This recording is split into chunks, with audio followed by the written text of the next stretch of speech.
जगदान जाबाय उद्देश्यआ मा मानो थाखाय ओंखारबोखो डक्टर सांग्रां बर' जानानै आङो बयनिसिमबो खुलुमनाय जासिदों दिनैहाय चिरां जिल्लानि सिङाव थानाय नैबे जोंनि 12 नं चिरांदुवार समस्तिनि सिङाव थानाय जोंहा बिजेपि मण्डलनि बानजायनायाव दिनैहाय जोङो 150नि बांसिन जोङो बिजेपि दलाव दिनैहाय जोङो जगदान जाबाय आरो बिजेपि दलाव जगदान जानायनि खारना बेनो जे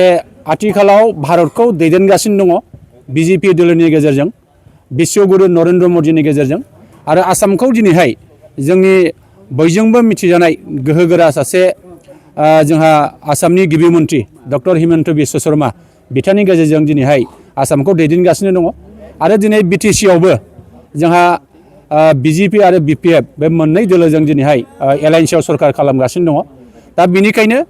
जोङो बिजेपि दोलोनि आदर्श आरो नीतिखौ बिजेपि दोलोनि आदर्श आरो सान्थिखौ जोङो मोजां मोनदों दिनै देशखौ बासायनांगौबा जोङो राष्ट्रीय दलाव थानानै जों खामानि मावनो बयबो जोङो दिनै ओंखारबोनांगोन आरो देशखौ आरो रायजोखौ ओनसोलखौ जुदि लुखांनांगौबा दिनै राष्ट्रीय दल बे दलनि गेजेरजों दिनै निश्चय लुखांगासिनो दङ आरो फैबाय थानाय समावबो दिनैहाय नरेन्द्र मदिया मोनसे बाथ्रा बुंदों 2047 बे मायथाइसिम जहा विकसित भारत जानो थांगासिनो दङ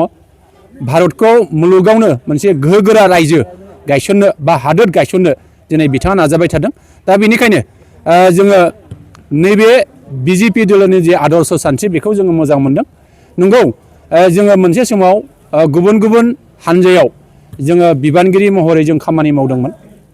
आरो मोनसे समाव जोङो डक्टर सांग्रां ब्रह्मजों थानानै जों खामानि मावदोंमोन नाथाय जोंनि आदर्श सानस्रिया गोरोबलायनि थाखाय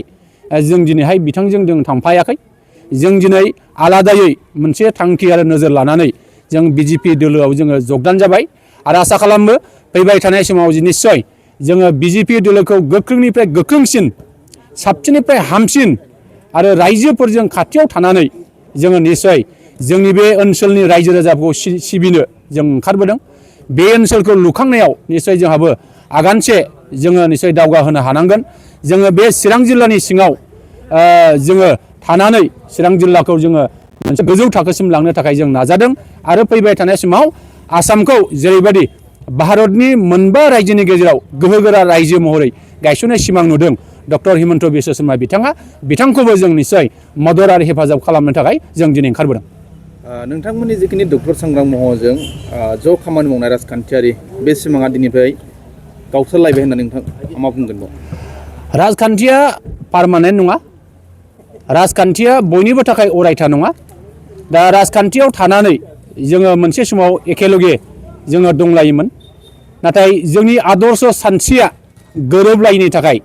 जों दिनै आलादा आलादा निश्चय जानो गोनां जादों आरो जों आसा खालामो बिथाङाबो जे दोलोआव थांदों बिथाङाबो फैबाय थानाय समाव गावनि जे मावनो लानाय जे आदर्श सानस्रि बियो जाफुंसार जाथों आरो जोंबो बिजेपि दोलोआव थानानै दिनै बिजेपिनि आदर्श सानस्रिखौ गोबाथाबनानै जाहाथे जोङो फैबाय थानाय समाव जोङो बिजेपि दोलोखौ जोङो गोख्रोंसिन खालामनो हायो बिनि थाखाय निश्चय जोङो नाजागोन आरो बिनि थाखाय जों जेब्लाबो अहरह खामानि मावगोन